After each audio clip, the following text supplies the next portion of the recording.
And I'm feeling good.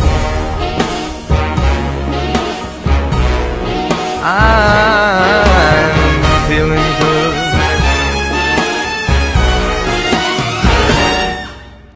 জাঙ্কুকের জন্য অপেক্ষা করতে করতে কখন তার চোখ লেগে এসেছে বুঝতে পারেনি তে। হঠাৎ কারো স্পর্শ অনুভব করতে পেরে চোখ তুলে তাকালো সে। দেখলো জাঙ্কুক তার পাশে বসে ওড়না সরিয়ে কামড়ের জায়গায় তুলো দিয়ে পরিষ্কার করছে।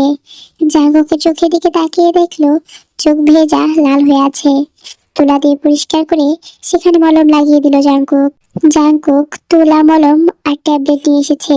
তে ঘড়িতে তাকিয়ে দেখলো 12টা বাজতে চলেছে। প্রায় 3 ঘন্টা বাইরে ছিল জাঙ্কুক। মলম লাগাতেই ক্ষত জায়গাটা জ্বালা করতে লাগলো। তে চোখে পানি ফেলছে আর জাঙ্কুক দিকে তাকিয়ে আছে। জাঙ্কুক ব্যান্ডেজ করে দিল। একটা ট্যাবলেট নিয়ে তের হাতে দিল আর পানির গ্লাস পাশে এগিয়ে দিল। এতক্ষণ সময়ে তে জাঙ্কুকের দিকে তাকিয়ে থাকলেও জাঙ্কুক একবারের জন্য তাকায়নি তার দিকে। তে উঠে বসে ট্যাবলেট খেয়ে নিল। জাঙ্কুক মাদুরটা মাটিতে বিছিয়ে কাঁথা আর বালিশ মাদুরে ফেলে মশারি টানাতে লাগলো। তে মৃদু স্বরে বলল, খাটে এসে শুয়ে পড়ুন। জাঙ্কুক তার কথায় পাত্তা না দিয়ে মশারি টানিয়ে নিচে শুয়ে পড়লো। তে বুঝতে পারছে খুব রেগে আছে তার উপর।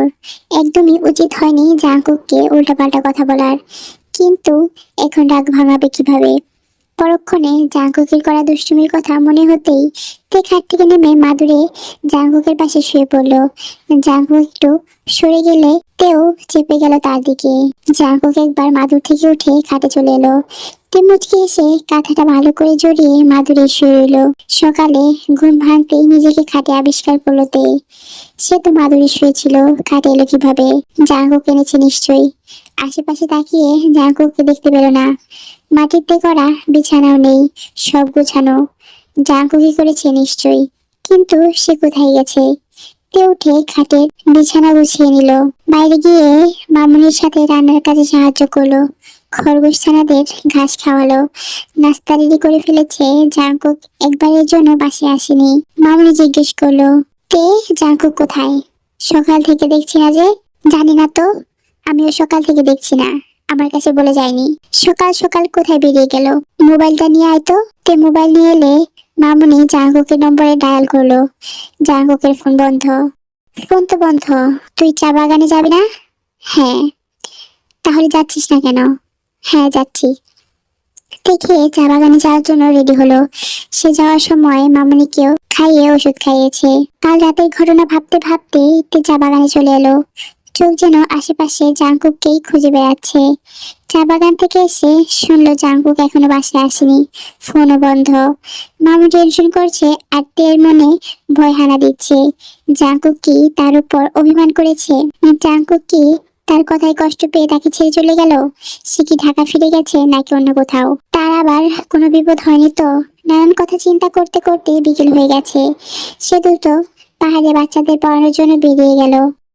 জাঙ্কুক তো পাহাড়ে আসে, এখানে নিশ্চয়ই তাকে পেয়ে যাবে। বাচ্চাদের পড়াতেও ভালো লাগছে না, মন শুধু জাঙ্কুকের অপেক্ষায় আছে। সকাল থেকে বিকেল পেরিয়ে যাচ্ছে, এখনো জাঙ্কুকে দেখা মিল না। রিসোর্টে, বাজারের দিকেও খুঁজেছে তে। আজ বিকেলে চা বাগানেও যায়নি সে। জাঙ্কুকের অভাব হাড়ে হাড়ে টের পাচ্ছে। সেও যে জাঙ্কুকে ভালোবেসে ফেলেছে তা আজ স্পষ্ট অনুভব করতে পারছে। একবার কাছে পেলে তো অভিমান ভাঙানোর চেষ্টা করতো। কোথায় গেছে জাঙ্কুক? আসছে না কেন তার কাছে? জামা কাপড় তো সবই এখানে আছে। জাঙ্কুক কি সত্যি সত্যি চলে গেছে তার কথায়? এই অপূর্ব মানুষটাকে এত কাছে পেয়েও কি সে হারিয়ে ফেললো? ভেতরটা ফেটে যাচ্ছে, চোখেও অশ্রু ঝরছে। রুমে একা বসে বসে কান্না করছে তে। মাগরিবের নামাজটা আদায় করেছে। মোনাজাতে থেকেই জাঙ্কুকের কণ্ঠ শুনতে পেল। আলহামদুলিল্লাহ বলে মোনাজাত শেষ করলো। দরজার কাছে এসে শুনতে পেল, কোথায় গিয়েছিলে জাঙ্কুক? একটা কাজে বেরিয়েছিলাম মামুনি, সেখান থেকে রেল স্টেশনে গেলাম টিকিট কাটতে। কাল ঢাকা যাব। ও আচ্ছা। ফোন বন্ধ কেন তোমার? দিনকাল ভালো না, এদিকে চিন্তায় ছিলাম। একবার জানাবে না? মামুনি, আসলে ফোনে চার্জ না থাকায় বন্ধ ছিল। সরি, খুব সকালে বের হওয়ার জন্য বলে যেতে পারিনি। ঠিক আছে, হাত মুখ ধুয়ে এবার বিশ্রাম নাও। চোখ মুখ কেমন হয়ে আছে? জাঙ্কুক থেকে টপকিয়ে ঘরে ঢুকলো। তে নিজে থেকে জিজ্ঞেস করলো, গোসল করবেন এখন? জাঙ্কুক কোনো জবাব দিল না। মোবাইল চার্জে লাগিয়ে নিজের হাতে জামা কাপড় আর তোয়ালে নিয়ে বাথরুমের দিকে চলে গেল। জাঙ্কুকের অবহেলা তে সহ্য হচ্ছে না। সারাদিন বাইরে থেকে এখন একটু কথা বললো না তার সাথে। কিভাবে একা একা চলে গেল গোসল করতে। আজ কি তার লজ্জা লাগছে না? তে স্বেচ্ছায় বাথরুমের সামনে এসে দাঁড়িয়ে রইলো। জাঙ্কুক গোসল করে নিজের জামা কাপড় নিজেই ধুয়ে বেরিয়েছে। আজ তের জন্য কাজ ফেলে রাখেনি। মনটা খারাপ করে তে জাঙ্কুকের পিছু পিছু ঘরে এলো। জাঙ্কুক ব্যাগে জামা কাপড় গোছানো শুরু করেছে। সে কি সত্যি চলে যাবে? না, এটা হতে পারে না। যেতে দিব না তাকে। সে যে তার অভ্যাসে পরিণত হয়েছে। ভালোবাসে তাকে। বউকে ফেলে রেখে কেন যাবে সে? দায়িত্ব নিয়েছিল না, সেই দায় তাকে আটকে রাখবে। তে খাবার নিয়ে এলো জাঙ্কুকের জন্য। জাঙ্কুক হাত ধুয়ে খেতে বসলো। তে তার নিজের প্লেটও এখানে নিয়ে এলো। আজ জাঙ্কুকের সাথে খাবে। জাঙ্কুক কিছু বলল না, নিজের খাওয়াতে মনোযোগ দিল। তবে একটা বিষয় লক্ষ্য করেছে, তে বাড়ি থেকে তরকারি নিয়েছে কিন্তু মাছ নেয়নি। কাল থেকে এখন পর্যন্ত তের মুখের দিকেও তাকায়নি। তবে এটা আন্দাজ করতে পেরেছে তে ওনা ছড়িয়ে গলায় ফেলে রেখেছে ব্যান্ডেজের জন্য। চুপচাপ খাওয়া শেষ করে তে থালাবাটি রেখে এলো। জাঙ্কুক ল্যাপটপও ব্যাগে তুলে রাখলো। তে খাটের পাশে দাঁড়িয়ে জিজ্ঞেস করলো, কাল কি আপনি সত্যি চলে যাবেন? জাঙ্কুক তার কথায় উত্তর না দিয়ে ঘর থেকে বেরিয়ে গেল। তে খুব খারাপ লাগছে। জাঙ্কুক তাকে এতটা অবহেলা করে কিভাবে? একবারও কথা বলছে না, তার দিকে তাকাচ্ছেও না, ক্ষমা চাওয়ার সুযোগটাও দিচ্ছে না। তে মুখ চেপে ধরে কান্না করছে। জাঙ্কুককে সে কিছুতেই যেতে দিবে না। জাঙ্কুককে আটকানোর জন্য এই রাতটাই আছে তার কাছে। সে চোখের পানি মুছে জাঙ্কুকের জন্য আরো কিছুক্ষণ অপেক্ষা করলো। ব্যাগ থেকে জামা কাপড় সব আলমারিতে তুলে রাখলো। হঠাৎ চোখ পড়লো প্যাকেটের উপর। জাঙ্কুক তাকে শাড়ি এনে দিয়েছিল। জাঙ্কুকে এনে দেওয়া শাড়ি থেকে একটা শাড়ি হাতে নিল। লাল রং তো জাঙ্কুকের পছন্দ, তাই সে লাল শাড়িটাই হাতে নিয়েছে। এটা পরবে সে এখন। দরজা লাগিয়ে শাড়ি পরা শুরু করলো। জাঙ্কুক এসে দরজা ধাক্কাতেই দেখলো ভেতর থেকে বন্ধ। টোকা দিয়ে নক করলো 2বার, কোনো সাড়া নেই। তে বুঝতে পেরেছে জাঙ্কুক এসেছে, কিন্তু তার শাড়ি পরা শেষ হয়নি, তাই খুলছে না। জাঙ্কুক বিরক্তি সহিত দাঁতে দাঁত চেপে বলল, আজকের রাতটাও কি ঘরে জায়গা হবে না? আসছি। যদি আবার রাগ করে চলে যায়। তাইতে অর্ধেক শাড়ি পরে দরজা খুলে দিয়ে দ্রুত আবার ঘরের এক কোণে এসে শাড়ি কুচি ঠিক করতে লাগলো। জাঙ্কুক দরজা ঠেলে ঘরে পা রাখতেই তেকে লজ্জিত অবস্থায় দেখে আবার দরজা চাপিয়ে বাইরে চলে এলো। তে যথাসম্ভব দ্রুত শাড়ি পরে শেষ করলো। জাঙ্কুককে দেখতে না পেয়ে দরজা খুলে বাইরে উকি দিল। জাঙ্কুক পকেটে 2 হাত রেখে আকাশের দিকে তাকিয়ে উঠোনে দাঁড়িয়ে আছে। তেকে দরজা খুলতে দেখে জাঙ্কুক ভেতরে প্রবেশ করলো। তার দিকে তেমন ভাবে না তাকালেও মাথা নষ্ট হয়ে যাচ্ছে তার। খুব দেখতে ইচ্ছে করছে শাড়িতে তার থেকে কেমন লাগছে, কিন্তু মাথা তুলে তাকালো না সে। ল্যাপটপ টেবিলে নামানো দেখে কাপড়ের ব্যাগ খুঁজতে লাগলো।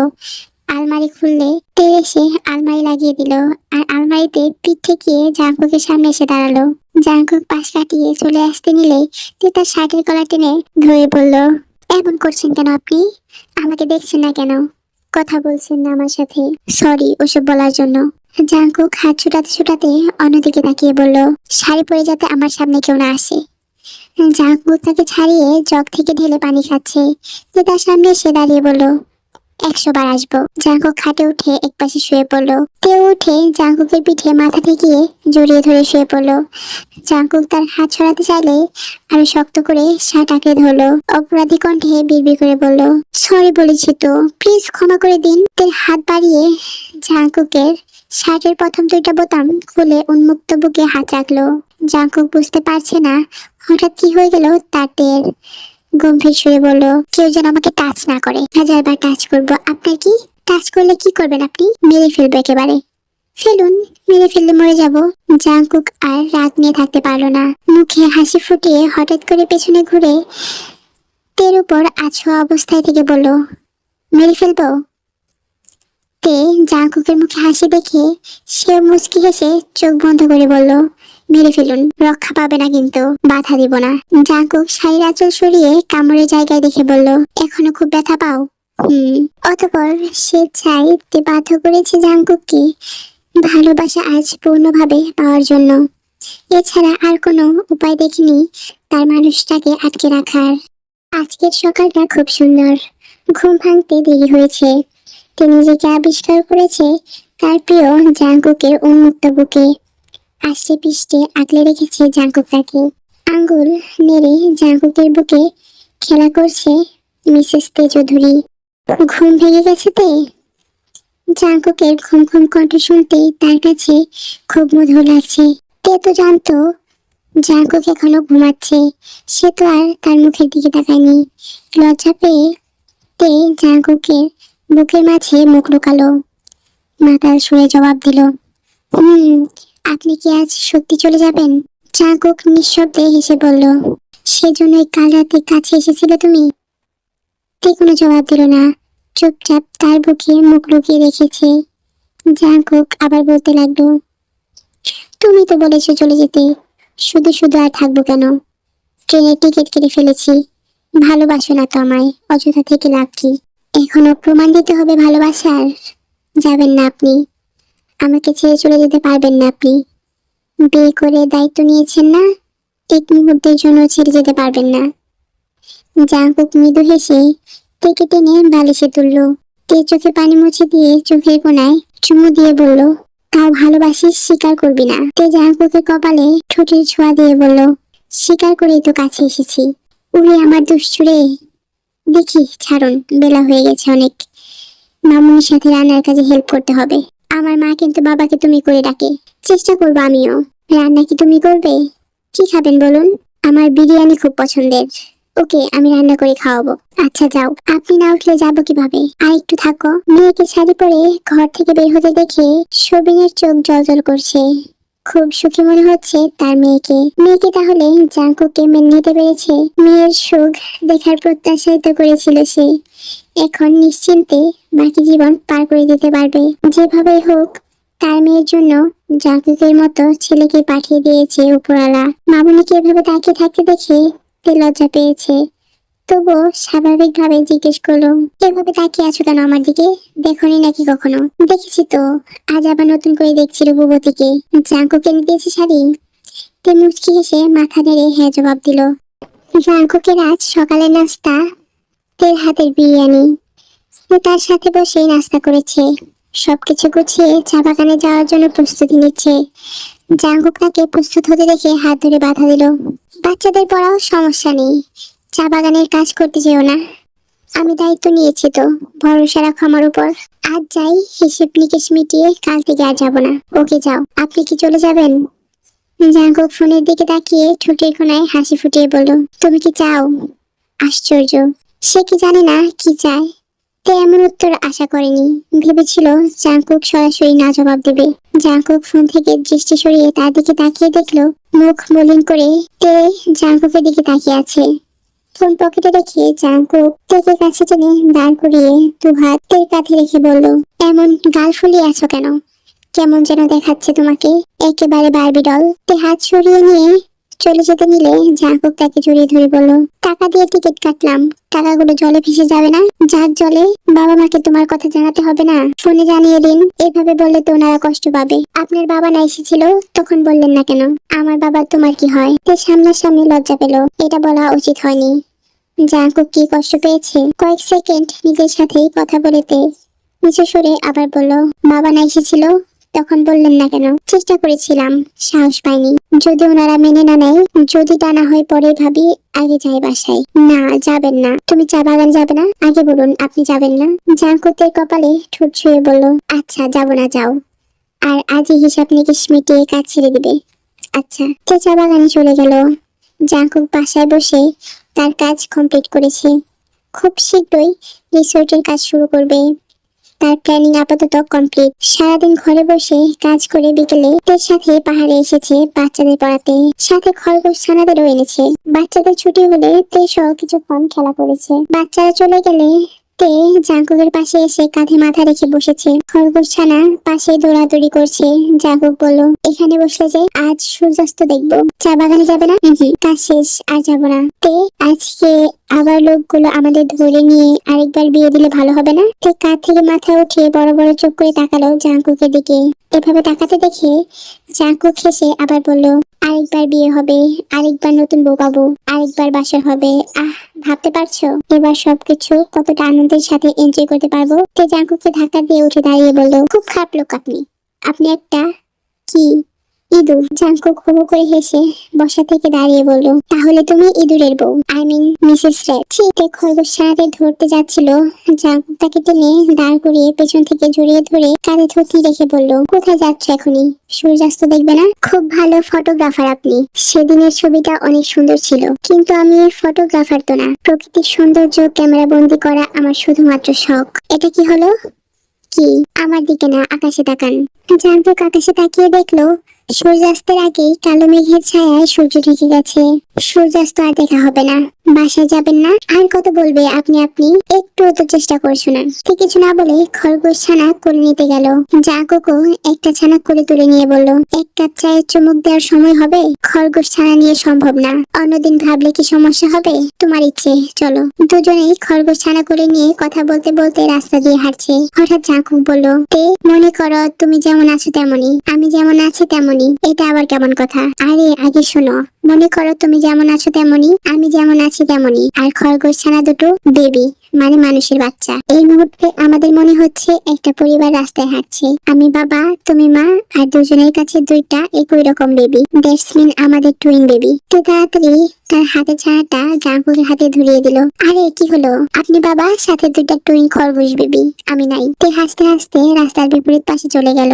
জাঙ্কুক মুখটা মলিন করে একটু থেমে আবার হাঁটতে হাঁটতে খরগোশদের উদ্দেশ্য করে বলল, বাচ্চাদের বাবাকে একা পথে রেখে বাচ্চার মা চলে গেছে। বাহ, ভালোই তো। যাক, কিছুই বলবো না আমি। তে আবার রাস্তার এপাশে অর্থাৎ জাঙ্কুকের কাছে চলে এসে পাশাপাশি হাঁটতে হাঁটতে বলল, আপনি কেমন লোক? খরগোশ ছানাদের মানুষের বাচ্চা বানিয়ে দিয়েছেন। আমি তো জাস্ট এক্সাম্পল দিয়েছিলাম। তে এবার জাঙ্কুকের হাত থেকে একটা ছানা নিতে গেল। জাঙ্কুক দিতে চায়নি, কিন্তু তে জোর করে নিয়ে জাঙ্কুকের পাশাপাশি হাঁটতে লাগলো। তে, আমাদের যদি প্রথম টুইন বেবি হয় খুব ভালো হবে না? বেড়াতে যাওয়ার সময় কারো কোলে খালি থাকবে না, একজন তোমার কোলে আর একজন আমার কোলে। তে এক কানে আঙুল দিয়ে বলল, চুপ, একদম চুপ, বড্ড বেশি কথা বলতে পারেন। জাঙ্কুক হু হু করে হেসে বলল, এক কান ধরলে কি অন্য কান যে খোলা? আপাতত সেটা বন্ধ করতে পারছি না, এখন আপনার মুখ বন্ধ করলেই হয়। তুমি তো দেখছি আমাকেও তোমার মতো বোবা বানিয়ে ছাড়বে। আমি তো বেশি বেশি কথা বলে তোমাকে একটু চোদো বানানোর চেষ্টা করছি। এত চুপচাপ থাকা যাবে না, প্রসঙ্গ পাল্টান। জাঙ্কুকের আরো কাছে ঘেঁষে বলল, এত লজ্জা পেলে কিভাবে? একদিন না একদিন তো এমন জীবনের মুখোমুখি হতেই হবে। তখন কোথায় পালাবে মিসেস? বাচ্চারা তো ডেকে ডেকে বাহানা দিয়ে ঠিকই খুঁজে বের করে ফেলবে। তে আর কোনো প্রত্যুত্তর করলো না। জঘন্য লোক, থামতে বলে কথা আরো বাড়িয়ে দেয়। তার চেয়ে প্রত্যুত্তর না করাই ভালো। তেকে লজ্জা পেতে দেখে জাঙ্কুক প্রসঙ্গ পাল্টে অন্য কথা বলতে বলতে বাসায় ফিরে এলো। রাতেতে তার খাবার সহ জাঙ্কুকের জন্য খাবার নিয়ে এলো। তে তরকারি নিয়েছে, কিন্তু আজও মাছ নেয়নি। জাঙ্কুক নিজের হাতে তের প্লেটে মাছ তুলে দিল। তে তাকাতেই জাঙ্কুক বলল, মাছ খাও না কেন? সবটুক শেষ করবে। তে কিছু না বলে ভাত নাড়াচাড়া করছে, তারপর বলল, ওই রুমে গিয়ে খাই। জাঙ্কুক তার দিকে তাকিয়ে মুখটা মলিন করে ফেললো, আবার প্লেটের দিকে তাকিয়ে বলল, যেখানে খুশি যাও, না করেছি কি? আমি কি তোমাকে আমার সাথে বসে খেতে বলেছি নাকি? রাগ করছো কেন? মাছের কাঁটা বেছে খেতে পারি না আমি, মামুনি বেছে দেয়, তাই বলছিলাম। জাঙ্কুক অবাক হয়ে তার দিকে তাকালো, মুচকি হেসে বলল, আমি বেছে দেব? আপনি খাবেন কখন? আবার আপনি? এইমাত্র তুমি করে বললে। কখন মনে নেই। জাঙ্কুক মাছের কাঁটা বেছে দিতে বলল, আরেকবার আপনি বলে দেখো, এরপর আমি স্পেশাল ভাবে মনে করিয়ে দিব। এই জিনিসটা আমার খুব ভালো লেগেছে। একটা দোস্ত পেলাম যেটা দিয়ে তোমাকে ঘুটা দিতে পারবো, আবার নিজেই সে কাজ করে দেব।